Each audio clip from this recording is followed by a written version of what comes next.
संध्या का समय था। डॉक्टर चड्ढा गोल्फ खेलने के लिए तैयार हो रहे थे।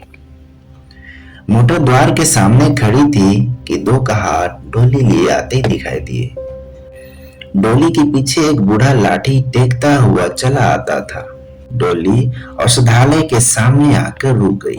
बूढ़े ने धीरे से आकर द्वार पर पड़ी हुई चीख से झांका। ऐसी साफ सुथरी जमीन पर पैर रखते हुए भय हो रहा था। डॉक्टर साहब को मेज के सामने खड़ी देखकर भी उसे कुछ कहने का साहस न हुआ। डॉक्टर साहब ने चीख के अंदर से गरजकर कहा, कौन है? क्या चाहता है? बूढ़े ने हाथ जोड़कर कहा, हुजूर, बड़ा गरीब आदमी हूं। मेरा लड़का कई दिनों से बीमार है। डॉक्टर साहब ने सिगार जलाकर कहा, कल सवेरे आओ। कल सवेरे। हम इस वक्त मरीजों को नहीं देखते। बूढ़े ने घुटने टेककर जमीन पर सिर रख दिया और बोला, दुहाई है सरकार की, लड़का मर जाएगा। हुजूर 4 दिन से आंखें नहीं खोली। डॉक्टर चड्ढा ने कलाई पर नजर डाली। केवल 10 मिनट ही समय बाकी था। गोल्फ स्टिक खूंटी से उतारते हुए बोले, कल सवेरे आओ। कल सवेरे। यह हमारे खेलने का समय है। बूढ़े ने पगड़ी उतारकर चौखट पर रख दी और रोकर बोला, हुजूर, बस एक निगाह देख ले। बस एक निगाह। लड़का हाथ से चला जाएगा हुजूर। 7 लड़कों में से बस यही एक बच्चा है हुजूर। हम दोनों आदमी रो रो कर मर जाएंगे। सरकार, आपकी बढ़ती होए दिन बंधु। ऐसे उजड़ देहाती यहाँ प्राय रोज आया करते थे। डॉक्टर साहब उनके स्वभाव से खूब परिचित थे। कोई कितना भी कुछ कहे पर उन्हें अपनी रट लगाते जाएंगे, किसी की सुनेंगे नहीं। धीरे से चीख उठाई और बाहर निकलकर मोटर की तरफ चले। बूढ़ा यह कहता हुआ उनके पीछे दौड़ा, सरकार, बड़ा धर्म होगा हुजूर, दया कीजिए। बड़ा दिन दुखी हूँ। संसार में कोई और नहीं है बाबूजी। मगर साहब ने उनकी तरफ मुंह फेर कर देखा तक नहीं। मोटर में बैठकर बोले, कल सवेरे आना। मोटर चली गई। बूढ़ा कई मिनट तक मूर्ति की भांति निश्चल खड़ा रहा। संसार में ऐसे मनुष्य भी होते हैं जो अपने आमोद प्रमोद के आगे किसी की जान की परवाह नहीं करते। शायद इसका उसे अब भी विश्वास न आता था। सभ्य संसार इतना निर्मम, इतना कठोर है। इसका ऐसा मर्मवेदी अनुभव अब तक न हुआ था। वह उन पुराने जमाने के जीवों में था जो लगी हुई आग बुझाने, मुर्दे को कंधा देने, किसी के छप्पर को उठाने और किसी के गला को शांत करने के लिए सदा तैयार रहते थे। जब तक बूढ़े को मोटर दिखाई दी, वह खड़ा टकटकी लगाए हुए उसी ओर देखता रहा। शायद उसे अब भी डॉक्टर साहब के लौट आने की आशा थी। फिर उसने कहारों से डोली उठाने को कहा। डोली जिधर से आई थी उधर ही चली गई। चारों ओर से निराश होकर डॉक्टर चड्ढा के पास आया था बेचारा। इनकी बड़ी तारीफ सुनी थी। यहाँ से निराश होकर वह फिर किसी दूसरे डॉक्टर के पास नहीं गया। किस्मत ठोक ली। उसी रात को उसका हंसता खेलता 7 साल का बालक अपनी बाल लीला समाप्त करके इस संसार से सिधार गया। बूढ़ा माँ बाप के जीवन का यही एक आधार था। इसी का मुंह देखकर जीते थे। इस दीपक के बुझते ही जीवन में अंधेरी रात भाए भाए करने लगी। बुढ़ापे की विशाल ममता टूटे हुए हृदय से निकलकर उस अंधकार में आड़ स्वर में रोने लगी। कई साल गुजर गए। डॉक्टर चड्ढा ने खूब यश और धन कमाया, लेकिन इसके साथ ही अपने स्वास्थ्य की रक्षा भी की, जो एक असाधारण बात थी। यह उनके लिए नियमित जीवन का आशीर्वाद था कि 50 वर्ष की अवस्था में भी उनकी चुस्ती और फुर्ती युवकों को भी लज्जित करती थी। उनके हर काम का समय नियत था। इस नियम से वह जो भर भी न टलते थे। बहुधा लोग स्वास्थ्य के नियमों का पालन उस समय करते हैं जब रोगी हो जाते हैं। डॉक्टर चड्ढा उपचार और संयम का रहस्य खूब समझते थे। उनकी संतान संख्या भी इसी नियम के अधीन थी। उनके केवल 2 बच्चे हुए। एक लड़का और एक लड़की। तीसरी संतान न हुई, इसलिए श्रीमती चड्ढा भी अभी भी जवान मालूम होती थी। का तो विवाह हो चुका था, लड़का कॉलेज में पढ़ता था, वही माता पिता के जीवन का आधार था। शील और विनय का पुतला, बड़ा ही रसिक, बड़ा ही उदार, विद्यालय का गौरव, युवक समाज की शोभा, मुखमंडल से तेज छटा सी निकलती थी। आज उसी की 20वीं सालगिरह थी। संध्या का समय था। हरी हरी घास पर कुर्सियां बिछी हुई थी। शहर के रईस और हुक्काम एक तरफ, कॉलेज के छात्र दूसरी तरफ बैठे भोजन कर रहे थे। बिजली के प्रकाश से सारा मैदान जगमगा रहा था। आमोद प्रमोद का सामान जमा था। छोटा सा प्रहसन खेलने की तैयारी थी। इस समय वह एक रेशमी कमीज पहने नंगे पांव इधर से उधर मित्रों की आव भगत में लगा हुआ था। कोई पुकारता, कैलाश जरा इधर आना। कोई उधर बुलाता, कैलाश क्या उधर ही रहोगे। सभी उसे छेड़ते थे, चोले करते थे। बेचारे को जरा दम मारने की अवकाश न मिलता था। सहसा एक रमणी ने उसके पास आकर कहा, क्यों कैलाश, तुम्हारे सांप कहाँ हैं? जरा मुझे दिखा दो। कैलाश ने उससे हाथ मिलाकर कहा, मेरे नालनी, इस वक्त क्षमा करो, कल दिखा दूंगा। मेरी नालनी ने आग्रह किया, जी नहीं, तुम्हें दिखाना पड़ेगा। मैं आज नहीं मानती, तुम रोज कल कल करते हो।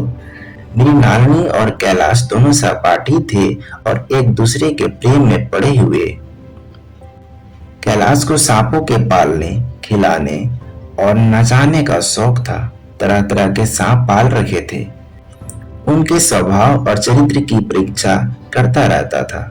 थोड़े दिन हुए उसने विद्यालय में सांपों पर एक मार्के का व्याख्यान किया था। सांपों को नचाकर दिखाया भी था। प्राणी शास्त्र के बड़े बड़े पंडित भी यह व्याख्यान सुनकर दंग रह गए थे। यह विद्या उसने एक बूढ़े सपेरे से सीखी थी। सांपों की जड़ी बूटी जमा करने का उसे स्मरण था।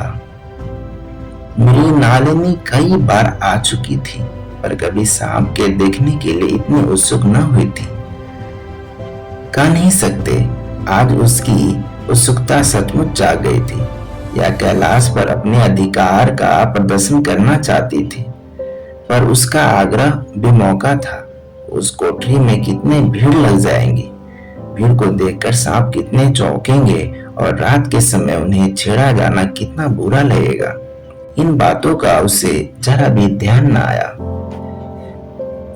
कैलाश ने कहा, नहीं, कल जरूर दिखा दूंगा। इस वक्त अच्छी तरह दिखा भी तो ना सकूंगा, कमरे में तिल रखने की भी जगह न मिलेगी। एक महाशय ने छेड़कर कहा, दिखा क्यों नहीं देते जी, जरा सी बात के लिए इतना टाल मटोल कर रहे हो। मिस गोविंद, हरगिज न मानना, देखे कैसे नहीं दिखाते। दूसरे महाशय ने रद्दा चढ़ाया, मिस गोविंद इतनी सीधी और भोली है, तभी आप इतना मिल करते हैं। दूसरी सुंदरी होती तो इसी बात पर बिगड़ खड़ी होती। तीसरे साहब ने मजाक उड़ाया, अजी अजी बोलना छोड़ देती, भला कोई बात है। इस पर आपको दावा है कि मेरे नालनी के लिए जान हाजिर है। नालनी ने देखा कि ये सोहदेव से चंग पर चढ़ा रहे हैं तो बोली, आप लोग मेरी वकालत न करें, मैं खुद अपनी वकालत कर लूंगी। मैं इस वक्त सांपों का तमाशा नहीं देखना चाहती। चलो छुट्टी हुई।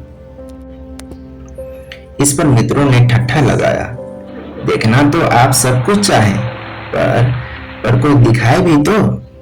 कैलाश को मृणालिनी की झपी हुई सूरत देखकर मालूम हुआ कि इस वक्त उसका इनकार वास्तव में उसे बुरा लगा है। जो ही प्रतिभोज समाप्त हुआ और गाना शुरू हुआ, उसने मृणालिनी और अन्य मित्रों को सांपों के दरबे के सामने जाकर महुआर बजाना शुरू किया। फिर एक एक खाना खोलकर एक एक सांप को निकालने लगा। वाह वाह, क्या कमाल था। ऐसा जान पड़ता था उसी की एक एक बात उसके मन का एक एक भाव समझते हैं। और किसी को उठा लिया, किसी को गर्दन में डाल लिया, किसी को हाथ में लपेट लिया। मेरी नानी बार बार मना करती थी कि इन्हें गर्दन में न डालो, दूर से ही दिखा दो, बस जरा नचा दो। कैलाश की गर्दन में सांपों को लपेट कर देखकर उसकी जान निकल जाती थी। पछता रही थी कि मैंने व्यर्थ ही इनसे सांप दिखाने को कहा, मगर कैलाश एक न सुनता था। प्रेमिका के सम्मुख सर्प कला प्रदर्शन का ऐसा अवसर पाकर वह कब चुकता। एक मित्र ने टोका, दांत तोड़ डाले होंगे। कैलाश हंसकर बोला, दांत तोड़ डालना मदारियों का काम है, किसी के दांत नहीं तोड़े गए, कहियो तो दिखा दूं। यह कहकर उसने एक काले सांप को पकड़ लिया और बोला, मेरे पास इससे बड़ा और जहरीला सांप दूसरा नहीं है। अगर किसी को काट ले तो आदमी आनन फानन में मर जाए, इसके काटे कोई मंत्र नहीं। इसके दांत दिखा दूं दे। मेरी नानी ने उसका हाथ पकड़कर कहा, नहीं नहीं कैलाश, ईश्वर के लिए इसे छोड़ दो, तुम्हारे पैर पड़ती हूं। इस पर दूसरे मित्र बोला, मुझे तो विश्वास नहीं आता, लेकिन तुम कहते हो तो मान लूंगा। कैलाश ने सांप की गर्दन पकड़कर कहा, नहीं साहब, आप आंखों से देखकर मानिए, दांत तोड़कर वश में किया तो क्या। सांप बड़ा समझदार होता है, अगर उसे विश्वास हो जाए कि इस आदमी से मुझे कोई हानि ना पहुंचेगी तो उसे हरगिज ना काटेगा। मेरी नानी ने जब देखा कि कैलाश पर इस वक्त भूत सवार है तो उसने यह तमाशा बंद करने के विचार से कहा, अच्छा भाई, अब यहाँ से चलो, देखा गाना शुरू हो गया, आज मैं भी कोई चीज सुनाऊंगी। यह कहते हुए उसने कैलाश का कंधा पकड़कर चलने का इशारा किया और कमरे से निकल गई। मगर कैलाश विरोधियों का शंका समाधान करके ही दम लेना चाहता था। उसने सांप की गर्दन पकड़कर जोर से दबाई, इतनी जोर से दबाई कि उसका मुंह लाल हो गया, देह की सारी नसें तन गई। सांप ने अब तक उसके हाथों से ऐसा व्यवहार न देखा था। उसकी समझ में न आता था कि यह मुझसे क्या चाहते हैं। उसे शायद भ्रम हुआ कि मुझे मार डालना चाहते हैं, अतएव वह आत्मरक्षा के लिए तैयार हो गया। कैलाश ने उसकी गर्दन पर दबाकर मुंह खोल दिया और उसके जहरीले दांत दिखाते हुए बोला, जिन सज्जनों को शक हो आकर देख ले, आया विश्वास या अब भी कुछ शक है। मित्रों ने आकर उसके दांत देखे, चकित हो गए। प्रत्यक्ष प्रमाण के सामने संदेह को स्थान कहाँ। मित्रों का शंका निवारण करके कैलाश ने सांप की गर्दन ढीली कर दी और उसे जमीन पर रखना चाहा, पर वह काला गेहूं क्रोध से पागल हो रहा था। गर्दन नरम पड़ते थे। उसने सिर उठाकर कैलाश की उंगली में जोर से काटा और वहां से भाग गया। कैलाश की उंगली से टप टप खून टपकने लगा। उसने जोर से उंगली दबा ली और अपने कमरे की तरफ दौड़ा। वहां मेज के दराज पे एक जड़ी रखी हुई थी, जिसे पीस कर लगा देने से घातक विष रफू चक्कर हो जाता था। मित्रों में हलचल पड़ गई। बाहर महफिल में भी खबर हुई। डॉक्टर साहब घबराकर दौड़। फौरन उंगली की जड़ कसकर बांधी गई और जड़ी पीसने के लिए दे दी गई। डॉक्टर साहब जड़ी के कायल न थे। वह उंगली का डसा भाग नस्तर से काट देना चाहते थे, मगर कैलाश को जड़ी पर पूर्ण विश्वास था। मेरी नालिनी पियानो पर बैठी हुई थी। यह खबर सुनते ही दौड़ी और कैलाश की उंगली से टपकते हुए खून को रुमाल से पोंछने लगी। जड़ी पीसी जाने लगी, पर उसे 1 मिनट में कैलाश की आंखें झपकती। पर उसी 1 मिनट में कैलाश की आंखें झपकने लगी। होठों पर पीलापन दौड़ने लगा, यहाँ तक कि वह खड़ा न रह सका, फर्श पर बैठ गया। सारे मेहमान कमरे में जमा हो गए। कोई कुछ कहता था, कोई कुछ। इतने में जड़ी पिसकर आ गई। मेरी नालिन ने अंगुली पर लेप लगाया। 1 मिनट और बीता। कैलाश की आंखें बंद हो गई। वो लेट गया और हाथ से पंखा झलने का इशारा किया। माँ ने दौड़कर उसका सिर गोद में रख लिया और बिजली का टेबल फैन लगा दिया। डॉक्टर साहब ने झुककर पूछा, कैलाश कैसी तबीयत है? कैलाश ने धीरे से हाथ उठा दिया, पर कुछ बोल न सका। मेरी नालिनी ने करुण स्वर में कहा, क्या जड़ी कुछ असर न करेंगी? डॉक्टर साहब ने सिर पकड़कर कहा, क्या बताऊं, मैं इसकी बातों में आ गया। अब तो नस्तर से भी कुछ ज्यादा फायदा न होगा। आधे घंटे तक यही हाल रहा। कैलाश की दशा प्रतिक्षण बिगड़ती जाती थी, यहाँ तक कि उसकी आंखें पथरा गई, हाथ पांव ठंडे हो गए। मेरी नानी एक और सिर पीटने लगी। माँ अलग पछाड़ खाने लगी। डॉक्टर चड्ढा को मित्रों ने पकड़ लिया, नहीं तो वह नस्तर अपने गर्दन पर मार लेते। एक महाशय बोले, कोई मंत्र झाड़ने वाला मिले तो संभव है, अभी जान बच जाए। एक मुसलमान सज्जन ने भी इसका समर्थन किया। अरे साहब, कब्र में पड़ी हुई लाशें जिंदा हो गई हैं, ऐसे ऐसे बकमाल पड़े हुए हैं। डॉक्टर चड्ढा बोले, मेरी अकल पर पत्थर पड़ गया था कि इसकी बातों में आ गया। नस्तर लगा देता तो यह नौबत नहीं आती। बार बार समझाता रहा कि बेटा सांप न पालो, मगर कौन सुनता था। बुलाइए, किसी झाड़ फूक करने वाले को ही बुलाइए, मेरा सब कुछ ले ले, मैं अपनी सारी जायदाद उसके पैरों पे रख दूंगा। लंगोटी बांध कर घर से निकल जाऊंगा, मगर मेरा प्यारा कैलाश उठ बैठे। ईश्वर के लिए किसी को बुलाइए।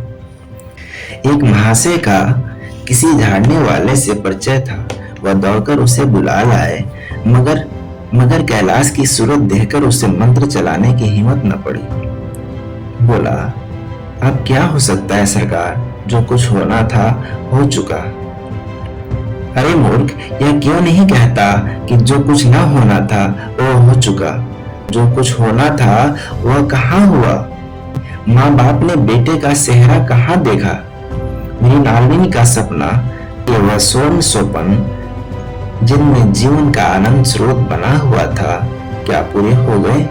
वही हरा भरा मैदान था, वही सुनहरी चांदनी एक निशब्द संगीत की भांति, वही मित्र समाज था, वही मनोरंजन के समान थे, मगर जहां हास्य की ध्वनि थी वहां करुण क्रंदन और अश्रु प्रवाह था।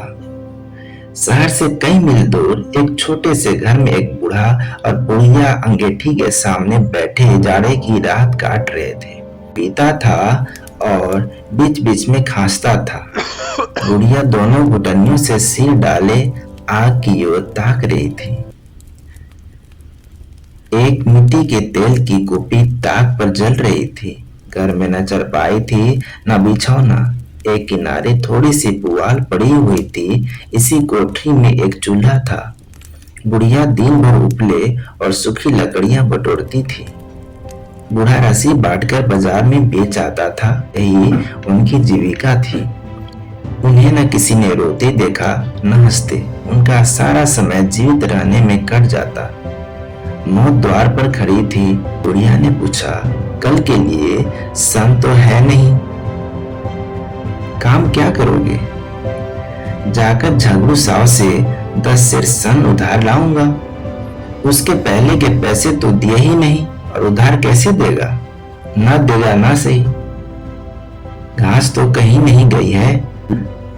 दोपहर तक क्या 2 आने की भी नहीं काटूंगा। इतने में एक आदमी द्वार पर आवाज दी, भगत जी, भगत, क्या सो गए? जरा किवाड़ खोलो। भगत ने उठकर किवाड़ खोली। एक आदमी ने अंदर आकर कहा, कुछ सुना? डॉक्टर चड्ढा बाबू के लड़के को सांप ने काट लिया। भगत ने चौंक कर कहा, चड्ढा बाबू के लड़के को? वहां चड्ढा बाबू है ना? वही चड्ढा बाबू है ना, जो छावनी में बंगले में रहते हैं? हाँ, वही। शहर में हल्ला मचा हुआ है, जाते हो तो जाओ, आदमी बन जाओगे। बूढ़े ने कठोर भाव से सिर हिलाकर कहा, मैं नहीं जाता, मेरी बला जाए। वही चड्ढा है ना? वही चड्ढा है, खूब जानता हूँ। भैया को लेकर उन्हीं के पास गया था। खेलने जा रहे थे, पैरों पर गिर पड़ा कि एक नजर देख लीजिए, मगर सीधे मुंह से बात तक नहीं की। भगवान बैठे सुन रहे थे। अब जान पड़ेगा कि बेटे का गम कैसा होता है। कई लड़के हैं? नहीं जी, यही तो एक लड़का था। सुना है, सबने जवाब दे दिया है। कौन बड़ा का साज है। उस वक्त मेरी आंखों में आंसू निकल पड़े थे, पर उन्हें तनिक भी दया न आई। मैं तो उनके द्वार पर होता तो बात तक न पूछता। तो न जाओगे? हमने जो सुना था सो कह दिया। अच्छा किया, अच्छा किया। कलेजा ठंडा हो गया, आंखें ठंडी हो गई, लड़का भी ठंडा होगा। तुम जाओ, आज चैन की नींद सोऊंगा, एक चिलम और पीऊंगा। अब मालूम होगा लाला को, सारी साहिबी निकल जाएगी। हमारा क्या बिगड़ा? लड़के के मर जाने से कुछ राज तो नहीं चला गया। जहां 6 बच्चे गए थे वहां एक और चला गया। तुम्हारा जो राज सुना हो जाएगा, उसी के वास्ते सब गला दबा दबा कर जोड़ा था ना। अब क्या करोगे? एक बार देखने जाऊंगा, पर कुछ दिन बाद मिजाज का हाल पूछूंगा। आदमी चला गया। भगत ने किवाड़ बंद कर लिए और अब चिलम पर तंबाकू रखकर पीने लगा। बुढ़िया ने कहा, इतनी रात गए जाड़े पाले में कौन जाएगा?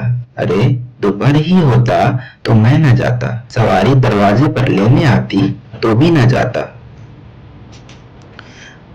भूल नहीं गया हूं। अन्ना की सूरत आंखों में फिर रही है। इस निर्दयी ने उसे एक नजर तक न देखा। क्या मैं न जानता था कि वह न बचेगा? खूब जानता था। चड्डा भगवान नहीं थे कि उनके निगाह देख लेने से अमृत बरस जाता। नहीं, खाली मन की दौड़ थी। जरा तसल्ली हो जाती, बस इसलिए उनके पास दौड़ गया था। अब किसी दिन जाऊंगा और कहूंगा, क्यों साहब, कहिए क्या रंग है? दुनिया बुरा कहेगी, कहे, कोई परवाह नहीं। छोटे आदमियों में तो सब ऐब है, बड़ों में कोई ऐब नहीं होता। देवता होते हैं। भगत के लिए यह जीवन में पहला अवसर था कि ऐसा समाचार पाकर वह बैठा रह गया। 80 वर्ष के जीवन में ऐसा कभी न हुआ था कि सांप की खबर पाकर वह दौड़ न गया हो। माघ पुष की अंधेरी रात, चैत बैसाख की धूप और लू सावन भादों की चढ़ी हुई नदी और नाले, किसी की उसने कभी परवाह न की। वह तुरंत घर से निकल पड़ता था, निस्वार्थ निष्काम। ऐसा काम ही न था। जान का मूल्य कौन दे सकता है? यह एक पुण्य कार्य था। सैकड़ों निराशों को उसके मंत्रों ने जीवन दान दिया था, पर आज वह घर से कदम नहीं निकाल सका। यह खबर सुनकर सोने जा रहा है। बुढ़िया ने कहा, तंबाकू मीठी के पास रखी हुई है, उसके भी आज 2.5 पैसे हो गए। देती ही न थी। बुढ़िया यह कहकर लेटी। ने कॉपी बुझाई, कुछ देर खड़ा रहा, फिर बैठ गया, अंत को लेट गया। किंतु यह खबर उसके हृदय पर बोझे की भांति रखी हुई थी। उसे मालूम हो रहा था उसकी कोई चीज खो गई है, जैसे सारे कपड़े गीले हो गए हैं या पैरों में कीचड़ लगा हुआ है, जैसे कोई उसके मन में बैठा हुआ है और उसके घर से निकलने के लिए। बुढ़िया जरा देर में खराटे लेने लगी। बूढ़े बातें करते करते सोते हैं और जरा सा खटका होते ही जागते हैं। तब भगत उठा, अपनी लकड़ी उठा ली और धीरे से किवाड़ खोले। बुढ़िया ने पूछा, कहाँ जाते हो? कहीं नहीं, देखता था कि कितनी रात है। अभी बहुत रात है, सो जाओ। नींद नहीं आती। नींद काहे को आएगी? मन तो चड्डा के घर पर लगा हुआ है। चड्डा ने मेरे साथ कौन सी नेकी कर दी है जो वहां जाऊं? वह आकर पैर पड़े तो भी न जाऊं। उठे तो तुम इसी इरादे से हो। नहीं रे, ऐसा पागल नहीं हूं। भगत ने किवाड़ लगा दिए और फिर आकर बैठ गया। उसके मन में एक ऐसी दशा थी जो बाजे की आवाज कान पड़ते ही उपदेश सुनने वालों की होती थी। आंखें चाहे उपदेश की ओर हो, पर कान बाजे की ओर होते हैं। दिल में भी बाजे की ध्वनि गूंजती रहती है। शर्म के मारे जगह से नहीं उठता। निर्दयी प्रतिघात का भाव भगत के लिए उपदेश था, पर हृदय उस अभागे युवक की ओर था जो इस समय मर रहा था। उसके लिए एक एक पल का विलंब घातक था। उसने फिर किवाड़ खोले। इतने में धीरे से बुढ़िया को खबर भी न हुई बाहर निकल आया। उसी वक्त गांव को चौकीदार गश्त लगा रहा था। बोला, कैसे उठे हो भगत? आज तो बड़ी सर्दी है, कहीं जा रहे हो क्या? भगत भगत ने कहा, नहीं जी, जाऊंगा कहाँ? देखता था अभी कितनी रात है, भला कै बजे होंगे? चौकीदार बोला, 1 बजा होगा। और क्या? अभी थाने से आ रहा था तो डॉक्टर चड्डा बाबू के बंगले पर बड़ी भीड़ लगी हुई थी। उनके लड़के का हाल तो तुमने सुना होगा, सांप ने छू लिया है। चाहे मर भी गया हो, तुम चले जाओ तो शायद बच जाए। सुना है 1000 तक देने को तैयार है। भगत, मैं तो न जाऊं, चाहे वह 10 लाख भी दे। मुझे 10,000 10 लाख लेकर क्या करना है? कल न जाऊंगा, फिर कौन भोगने वाला बैठा हुआ है? चौकीदार चला गया। भगत ने आगे पैर बढ़ाया। जैसे नशे में आदमी की देह अपने काबू में नहीं रहती, पैर कहीं रखता है, कुछ कहता है, जबान से निकलता कुछ और है। वही हाल इस समय भगत का था। जिसने कभी तलवार नहीं चलाई वह इरादा करने पर भी तलवार नहीं चला सकता। उसके हाथ कांपते थे, उठते ही नहीं। भगत लाठी खटखट करता लपका चला जाता था। सेवक स्वामी पर हावी था। आधी रात निकले जाने के बाद सहसा भगत रुक गया। मैं यूं ही इतनी दूर चला आया, इस जाड़े पाले में मरने की मुझे क्या पड़ी थी? आराम से सोया क्यों नहीं? ना आती न सही 2-4 भजन गाता, व्यर्थ इतना दूर दौड़ा आया। चड्डा का लड़का रहे या मरे, मेरे साथ उन्होंने कौन सा ऐसा सलूक किया था कि मैं उनके लिए मरूं? दुनिया में हजारों मरते हैं, हजारों जीते हैं, मुझे किसी के मरने जीने से मतलब। मगर उप चेतना ने अब एक दूसरा रूप धारण किया। वह झाड़ फूक करने नहीं जा रहा है, वह देखेगा कि लोग क्या कर रहे हैं। डॉक्टर साहब का रोना पीटना देखेगा, किस तरह सिर पीटते हैं, किस तरह पछाड़ खाते हैं। वह देखेगा कि बड़े लोग भी छोटों की भांति रोते हैं या सबर कर जाते हैं। ये लोग तो विद्वान होते हैं, सबर कर जाते होंगे। हिंसा भाव को यो धीरज देता हुआ वह फिर आगे बढ़ा। इतने में 2 आदमी दिखाई दिए। दोनों बातें करते चले आ रहे थे। चड्डा बाबू का घर उजड़ गया। वही तो एक लड़का था। भगत के कान में आवाज पड़ी, उसकी चाल और तेज हो गई। थकान के मारे पांव न उठते थे। सिरों भाग इतना बढ़ा जाता था मानो अब मुंह के बल गिर पड़ेगा। इस तरह वह कोई 10 मिनट चला होगा कि डॉक्टर साहब का बंगला नजर आया।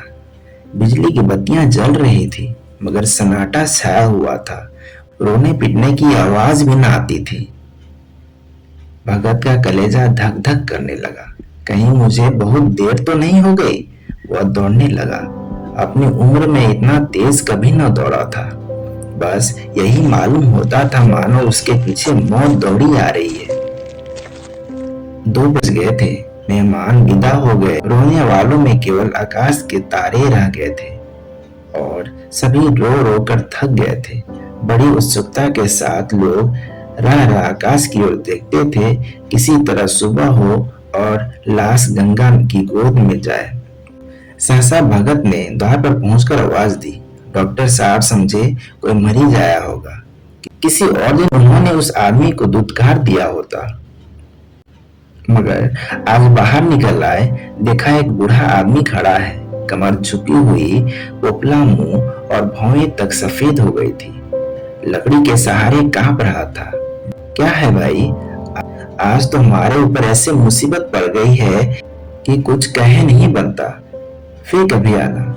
इधर 1 महीना तक तो शायद मैं किसी मरीज को न देख सकूंगा।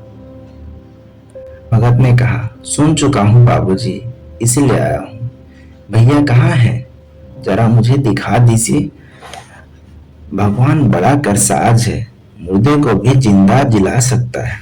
चड्डा ने व्यथित स्वर से कहा, चलो देख लो, मगर 3-4 घंटे हो गए। जो कुछ होना था हो चुका। बहुत देर झाड़ने फाकने वाले देखकर चले गए। डॉक्टर साहब को आशा तो क्या होती। हाँ, बूढ़े पर दया आ गई। अंदर ले गए। भगत ने लाश को 1 मिनट तक देखा, तब मुस्कुराकर बोला, अभी कुछ नहीं बिगड़ा है बाबूजी। यह नारायण चाहेंगे तो आधे घंटे में भैया उठ बैठेंगे। आप नहा के दिल छोटा कर रहे हैं। जरा कहारों से कहिए पानी तो भरे। कहारों ने पानी भरकर कैलाश को नहलाना शुरू किया। पाइप बंद हो गया था। कहारों की संख्या अधिक न थी। मेहमानों ने हाथे के बाहर से कुएं से पानी भर भर कर कहारों को दिया। मेरी नारंगी कलसा लिए पानी ला रही थी।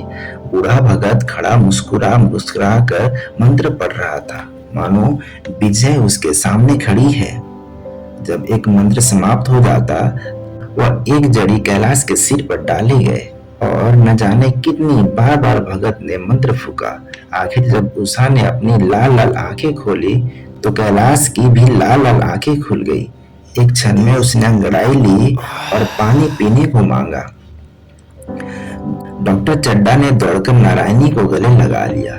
नारायणी दौड़कर भगत के पैरों पर गिर पड़ी और मेरे नानी कैलाश के सामने आंखों में आंसू भरे पूछने लगी, अब कैसी तबीयत है? एक क्षण में चारों तरफ खबर फैल गई। मित्रगण मुबारकबाद देने आने लगे।